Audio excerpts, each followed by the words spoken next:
La Voz de América presenta.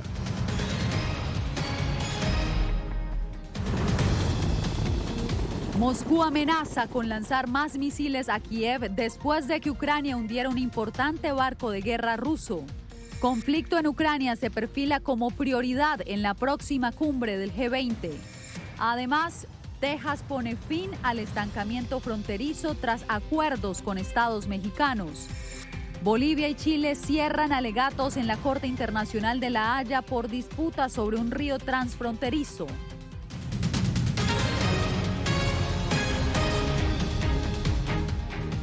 ¿Qué tal? Bienvenidos. Gracias por acompañarnos en El Mundo al Día. Moscú advirtió este viernes que reanudará el lanzamiento de misiles contra Kiev. La amenaza llega un día después de que un importante barco de guerra ruso se hundiera en el Mar Negro tras ser atacado por Ucrania. Así lo confirmó el Pentágono. Philip Crowder nos reporta desde Leópolis. El Ministerio de Defensa ruso ha prometido intensificar los ataques con misiles contra la capital, Kiev. Sería en respuesta a la supuesta agresión de Ucrania en territorio ruso. Moscú acusa a Ucrania de llevar a cabo ataques aéreos en la región fronteriza de Briansk, lo cual no se ha podido verificar de forma independiente. Hoy también hay reportes de avances rusos en Mariupol, es la ciudad portuaria sureña que las fuerzas rusas han bloqueado desde los primeros días de la invasión. Un número cada vez menor de soldados ucranianos ha resistido un asedio que ha tenido un costo terrible para los civiles atrapados y hambrientos. Aquí en Leópolis y en casi todas las demás partes de Ucrania, las sirenas antiaéreas han sonado varias veces durante las últimas 24 horas. Y en la capital, Kiev, anoche se escucharon fuertes explosiones. Hablé con un testigo al sur de la capital que me dijo que escuchó 4 explosiones. Rusia dice que golpeó una fábrica que repara misiles. Philip Crowder, Voz de América, Leópolis. La administración Biden parece estar lista para abordar durante la cumbre del G20 en noviembre el impacto económico que la invasión rusa ha dejado a nivel internacional y potencialmente también se hablará sobre la reconstrucción de Ucrania, un tema que probablemente creará división en el foro económico. Jacopo Luzzi tiene el reporte. A medida que continúa la guerra en Ucrania, el presidente Joe Biden quiere que Rusia sea excluida del grupo de las 20 economías más grandes y que las consecuencias de la invasión se incluyan en la agenda de la cumbre del G20. No es raro que los eventos que están impactando a la comunidad global, como Ucrania y la invasión rusa de Ucrania, desempeñen un papel central en los foros internacionales. Esto pone al presidente de Indonesia, Joko Widodo, presidente del G20 de este año y anfitrión de la cumbre de noviembre en Bali, en un aprieto. Él y otros países del G20 tienen su propia agenda, según los expertos. El deseo del presidente Widodo es estar seguro de que se pueda cumplir el mandato del G20, asegurándose de que como representante de las economías emergentes, la agenda de recuperación de la pandemia, incluida la crisis de la energía, los precios básicos de los bienes, pueda ser asequible para todos. Tras su anexión de Crimea en 2014, Moscú fue expulsada del grupo de los 8 principales países industrializados, ahora conocido como el G7. Sin embargo, es poco probable que Rusia sea eliminada del G20, un grupo mucho más amplio, con más intereses contrapuestos y sin un mecanismo formal para expulsar a un miembro. Hasta el momento, el presidente ruso Vladimir Putin tiene la intención de asistir a la cumbre con el apoyo de Beijing. El presidente Biden no va a estar en la sala con ellos. Me imagino que el primer ministro canadiense Trudeau no lo hará. Varios de los europeos tampoco, lo que pone a Yakarta en una posición muy difícil aquí porque están dispuestos a cambiar la participación de Putin para que otros 5 o 6 no vengan. Indonesia dijo que Rusia tiene el derecho de participar en el G20 porque el país asiático no puede retirarle la invitación a un país sin el consenso de los otros miembros. Y ya la semana próxima el ministro de Finanzas ruso participará en una cumbre preparativa. En respuesta a las críticas de que las demandas occidentales de excluir a Moscú interrumpen la agenda de la cumbre y crean división, Psaki dijo que Putin ha demostrado ser un paria en el mundo y no tiene lugar en los foros internacionales. Jacopo Luzzi, Voz de América, Washington.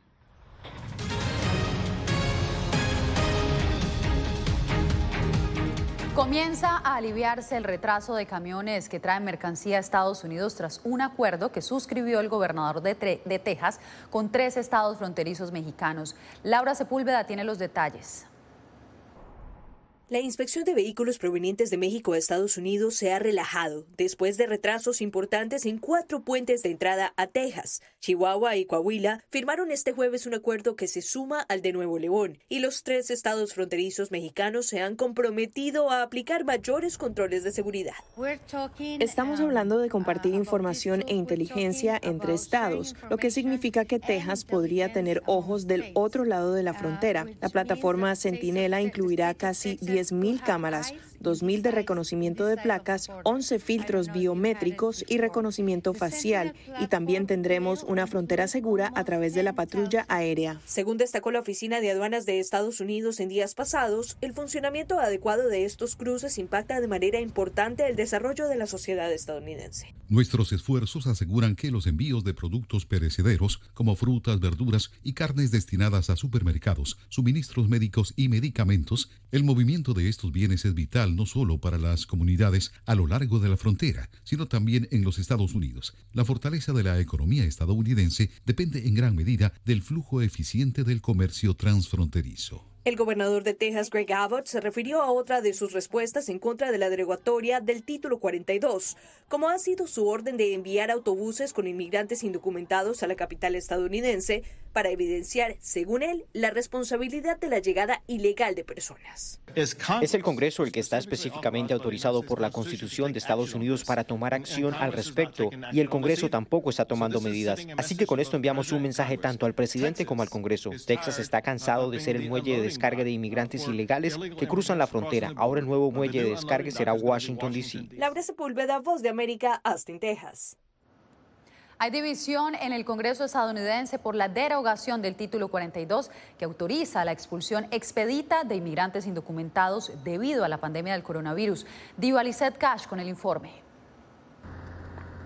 Varios congresistas, incluso algunos demócratas, se han mostrado opuestos a la decisión de los Centros de Control y Prevención de Enfermedades de derogar en mayo el Título 42. Algunos han sugerido que buscarían una enmienda para evitar el fin de las expulsiones expeditas de indocumentados en la frontera. Todavía estamos en medio de una pandemia global y creo que es imperativo que sigamos usando el Título 42 para proteger a nuestro país de cualquier tipo de enfermedad infecciosa que ingrese o cualquier nueva variante de COVID-19. Creo que tendrá que haber una enmienda al Título 42 para poder mover el proyecto de ley. Hay varias otras enmiendas que queremos ofrecer, por lo que tendremos que celebrar algún tipo de acuerdo. Otros legisladores aplauden la decisión del Ejecutivo e insisten en que la medida es deshumanizante. El Título 42 ha sido nada menos que desastroso para las familias emigrantes que buscan asilo de los horrores en sus propios países. Es inaceptable que esta política se siga utilizando indiscriminadamente para expulsar a los migrantes con solicitudes de refugio válidas de nuestra frontera sur. Es hora de que la administración Biden restablezca las protecciones humanitarias en nuestras fronteras, construya un sistema de asilo funcional que esté equipado para manejar nuestro desafío de migración global y deje de dar nueva vida a esta política inhumana de Trump.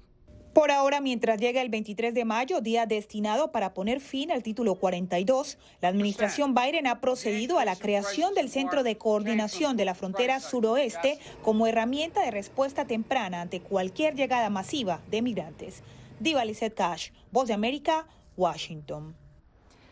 Y justamente a pocos días de que Estados Unidos derogue la medida sanitaria del Título 42, el secretario de Estado Antony Blinken prepara viajar a Panamá para intercambiar con 22 líderes regionales sus puntos de vista sobre el flujo migratorio proveniente desde América Latina y el Caribe.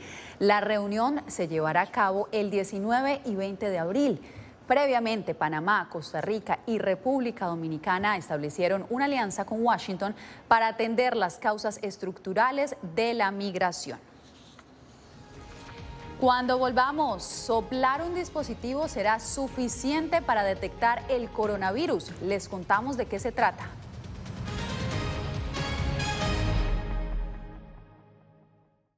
El 24 de febrero cambió la vida de millones de ucranianos. La invasión de Rusia a Ucrania puso sus vidas en pausa. Mujeres, ancianos y miles de niños huyen cada minuto del país. Con Celia Mendoza y Julia Riera, La Voz de América documenta desde Polonia esta crisis humanitaria sin precedentes en Europa desde la Segunda Guerra Mundial. Vidas en pausa. Encuéntralo en vozdeamerica.com.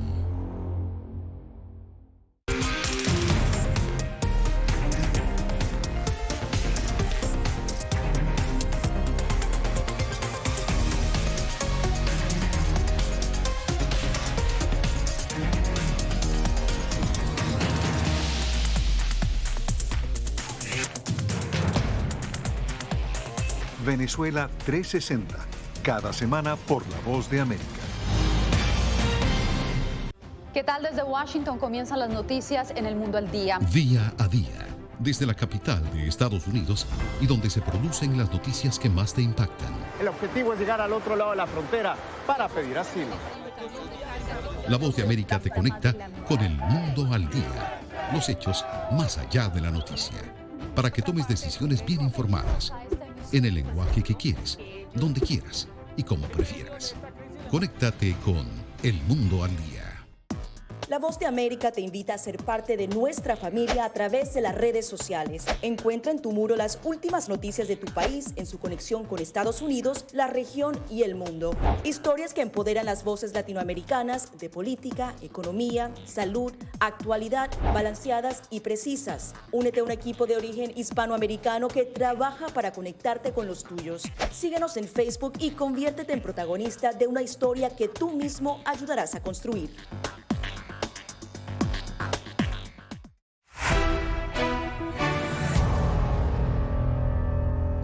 En Estados Unidos, la FDA autorizó un dispositivo portátil que puede detectar en 3 minutos el coronavirus con un solo soplido. José Pernalete tiene la información. La larga espera por resultados de una prueba de coronavirus y la incomodidad de la detección vía nasal para muchos puede quedar atrás. Este viernes, la FDA autorizó el uso de emergencia de una modalidad de prueba de detección de COVID-19 a través de una muestra de aliento. El dispositivo opera en una maleta del tamaño de una valija de equipaje de mano. Es portátil y puede ser utilizado en hospitales, consultorios médicos y sitios de pruebas móviles. El resultado estaría disponible en 3 minutos aproximadamente y cada día es posible realizar hasta 160 detecciones. La FDA continúa apoyando el desarrollo de nuevas pruebas de COVID-19 con el objetivo de promover tecnologías que puedan ayudar a abordar la pandemia actual y posicionar mejor a Estados Unidos para la próxima emergencia de salud pública. Especialistas estiman que esta etapa de pruebas puede convertirse en un tramo de transición hacia la endemia del coronavirus. Entre tanto, la Organización Mundial de la Salud advierte sobre la probabilidad de que se registren nuevos linajes del virus con capacidad de resistencia al desarrollo actual de las vacunas. Tenemos que estar preparados para la posibilidad de que este virus cambie tanto que sea capaz de evadir la inmunidad existente. Las subvariantes de Omicron, BA4 y BA5, están bajo la lupa de la OMS, aunque precisan no tener data suficiente para advertir capacidad de contagio. José Pernalete, Voz de América. Y los trabajadores que han enfrentado en primera línea la pandemia del COVID-19 viven un trauma similar al que padecen los combatientes de guerra. Adriana Arévalo nos explica que un reciente estudio alerta sobre el impacto postraumático que experimenta el personal de la salud. Un estudio realizado por investigadores de las universidades de Duke y Vanderbilt y del Departamento de Veteranos y publicado en el Journal of General Internal Medicine indica que médicos, enfermeras, paramédicos y personal de emergencias que han atendido a pacientes con COVID presentan afectaciones psicológicas comparables a las experimentadas por veteranos de guerra.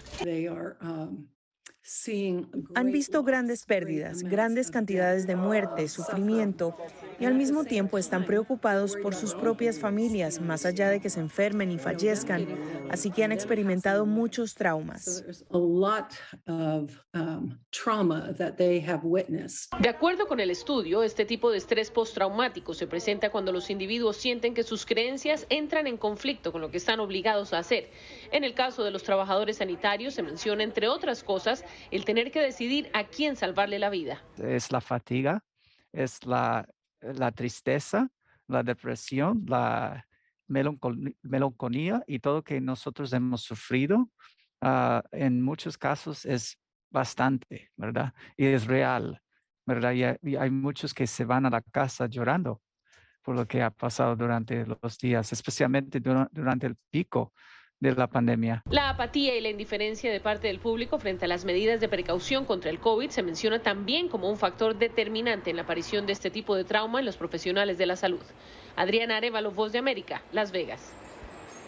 Más adelante, campesinos desplazados por el conflicto colombiano retornan a sus tierras, emprendiendo proyectos de paz y exportando sus alimentos.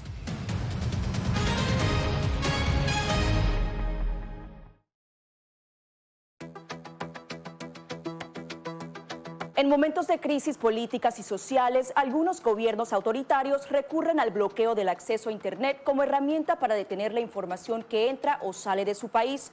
No obstante, existen algunas alternativas que te ayudarán a continuar conectado a la red a pesar de la censura oficial. Una de las más efectivas es el VPN o red virtual privada por sus siglas en inglés. La VPN pretende simular que la persona está en otro lugar del mundo y no en el país que esté restringiendo el acceso a Internet, de manera que es incapaz de detectar esa conexión interna y así se puede utilizar Internet con normalidad. Las ofertas de VPN en el mercado son muchas y las puedes buscar escribiendo las iniciales VPN en los motores de búsqueda, pero es importante descargarla o adquirirla antes de perder la conexión al Internet. Aquí te ofrecemos algunas opciones.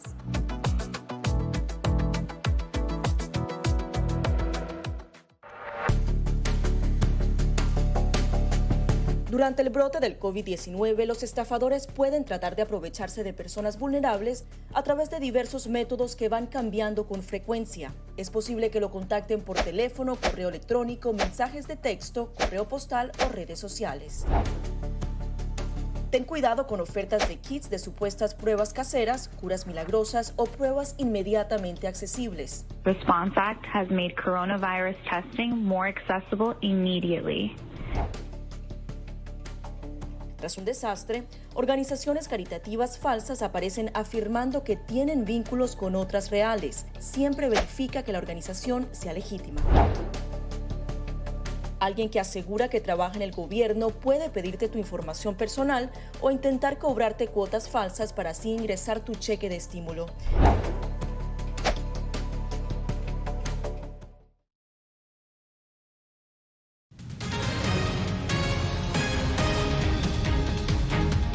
Bolivia y Chile, dos países que tienen un largo historial de disputas, nuevamente se enfrentan ante la Corte Internacional de Justicia de La Haya, esta vez por la igualdad de derechos que tiene sobre un río transfronterizo. Fabiola Chambi nos trae el reporte.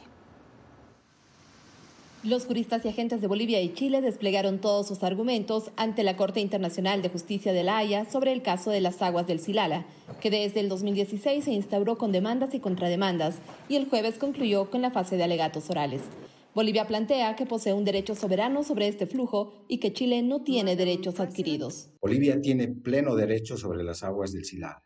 Esperamos un fallo equilibrado que nos ayude a resolver esta controversia y allanar el camino. Chile considera que el Silala tiene un curso de agua internacional y demanda un uso equitativo de las aguas, dejando en claro que Bolivia también goza de ese derecho. Las contrademandas de Bolivia nunca han tenido una base legal sostenible. El internacionalista Andrés Guzmán explicó a La Voz de América este complejo escenario. El caso prácticamente está resuelto en varios aspectos. La parte de la artificialidad es el punto central de discusión y para eso creo que no se necesita mucho tiempo. Entonces, me parece que puede ser antes y definitivamente vamos a tener el fallo en este año.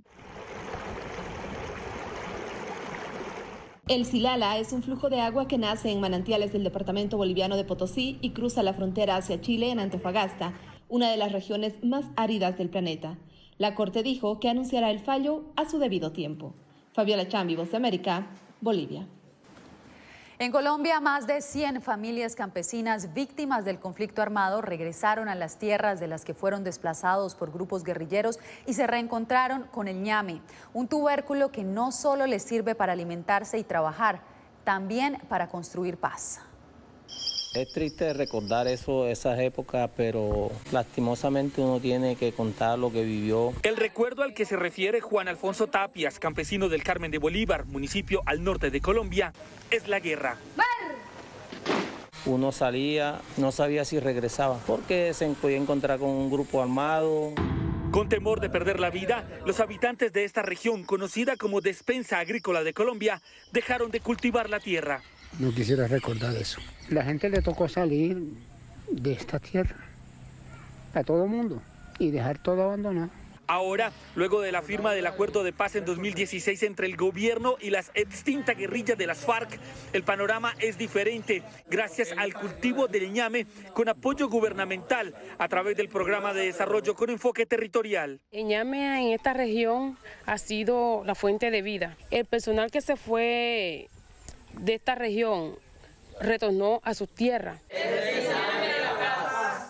Desde estas tierras colombianas, el ñame diamante está siendo exportado a países de la región como Estados Unidos, Costa Rica, Puerto Rico y Canadá.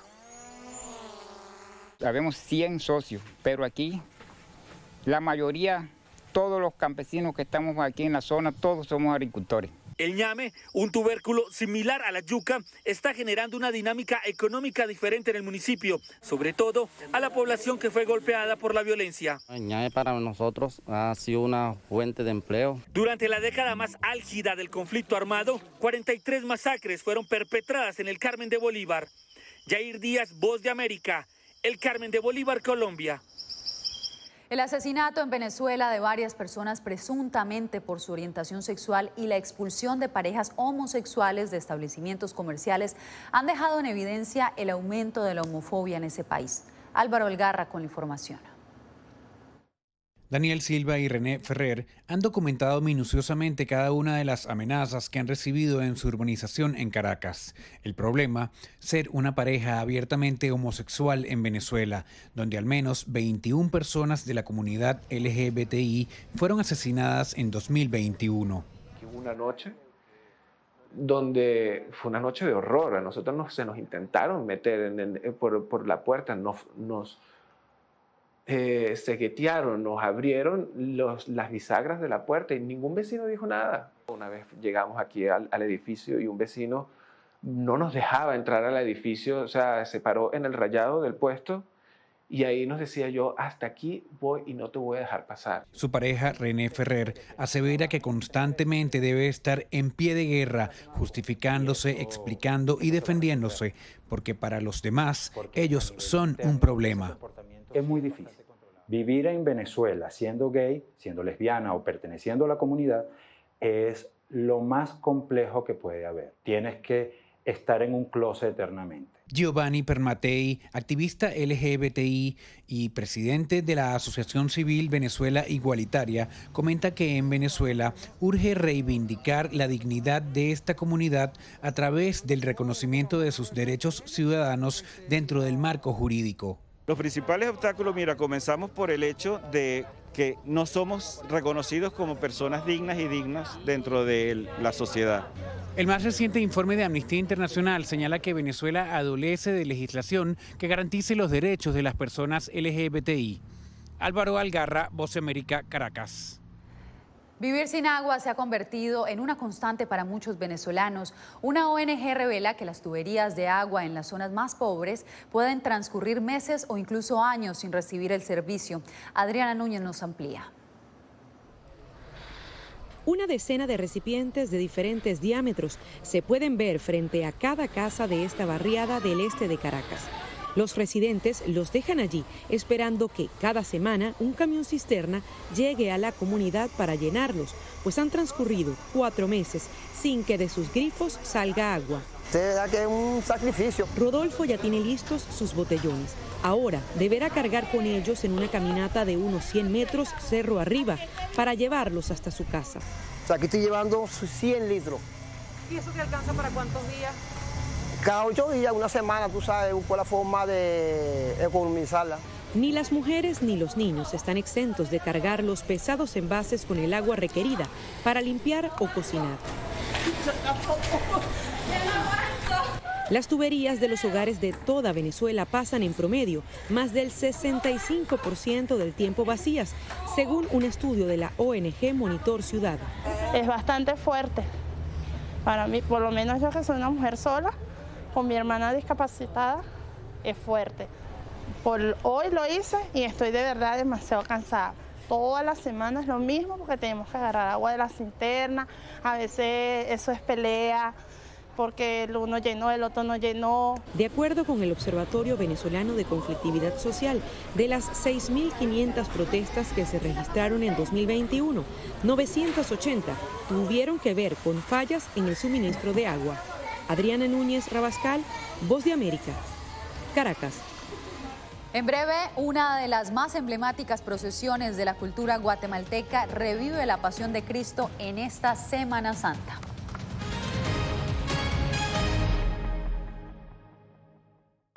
El 24 de febrero cambió la vida de millones de ucranianos. La invasión de Rusia a Ucrania puso sus vidas en pausa. Mujeres, ancianos y miles de niños huyen cada minuto del país.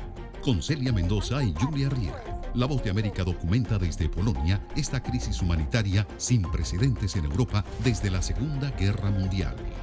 Vidas en pausa. Encuéntralo en vozdeamerica.com.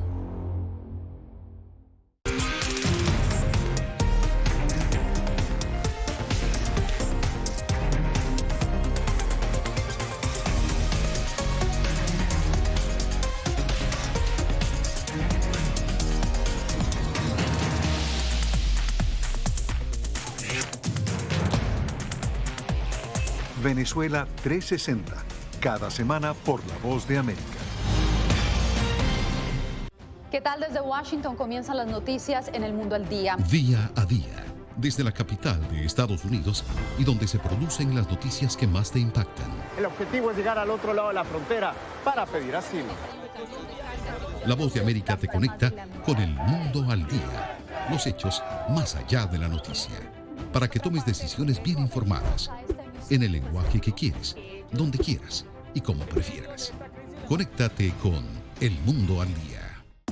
La Voz de América te invita a ser parte de nuestra familia a través de las redes sociales. Encuentra en tu muro las últimas noticias de tu país en su conexión con Estados Unidos, la región y el mundo. Historias que empoderan las voces latinoamericanas de política, economía, salud, actualidad, balanceadas y precisas. Únete a un equipo de origen hispanoamericano que trabaja para conectarte con los tuyos. Síguenos en Facebook y conviértete en protagonista de una historia que tú mismo ayudarás a construir.